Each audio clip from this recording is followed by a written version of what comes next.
On en sait un peu plus sur le déroulement des assauts menés vendredi contre les frères Kouachi et Hamadi Koulibaly. Lors d'un point presse vendredi soir, le procureur de Paris François Molin a fait le point sur les enquêtes de l'attaque contre Charlie Hebdo, la fusillade de Montrouge et les prises d'otages de Paris et Dammartin. Au sujet de l'assaut mené contre les deux frères, auteurs présumés de l'attentat contre Charlie Hebdo qui a fait au moins 12 morts, le procureur a précisé que les deux hommes armés de fusils d'assaut, d'un lance-roquette et d'une grenade ont ouvert le feu sur les forces de l'ordre. Les deux frères sortaient munis de fusils d'assaut à la main, et se mettaient à tirer en rafale en direction des forces de l'ordre.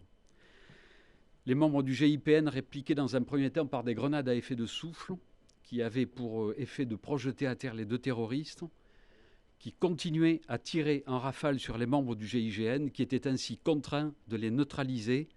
On sait aussi que Chérif avait fait un séjour au Yémen en 2011 et qu'il avait dans son environnement des individus terroristes djihadistes connus pour avoir été formés au Yémen et dont on sait qu'ils se trouvent actuellement au Yémen et en Syrie. De son côté, Hamadi Koulibaly, proche des frères Kouachi, a été formellement identifié par son ADN retrouvé sur une cagoule perdue sur les lieux d'une fusillade jeudi à Montrouge, dans laquelle une policière municipale avait été tuée.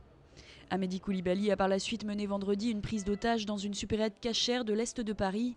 Selon le procureur, il avait menacé d'abattre tous les otages qu'il retenait et avait piégé le magasin.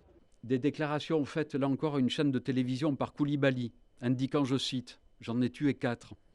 Et sous réserve des conclusions des autopsies à réaliser, tout cela nous permet de supposer qu'aucun otage n'est décédé au cours de l'assaut donné par les forces de l'ordre et que les décès sont vraisemblablement intervenus lorsqu'ils ont été tués par le terroriste lorsqu'il est rentré dans le supermarché. Suite aux événements tragiques de ces derniers jours, 16 gardes à vue ont été engagés et prolongés selon François Molin, qui a précisé que 5 gardes à vue sont toujours en cours. La compagne d'Hamadi Koulibaly, Hayat Boumedienne, est pour sa part toujours recherchée. Elle avait échangé de nombreux coups de téléphone avec la compagne de Chérif Kouachi. Le procureur en a aussi profité pour saluer l'importance exceptionnelle du travail mené par les enquêteurs pour identifier rapidement ces hommes et celui des équipes d'intervention.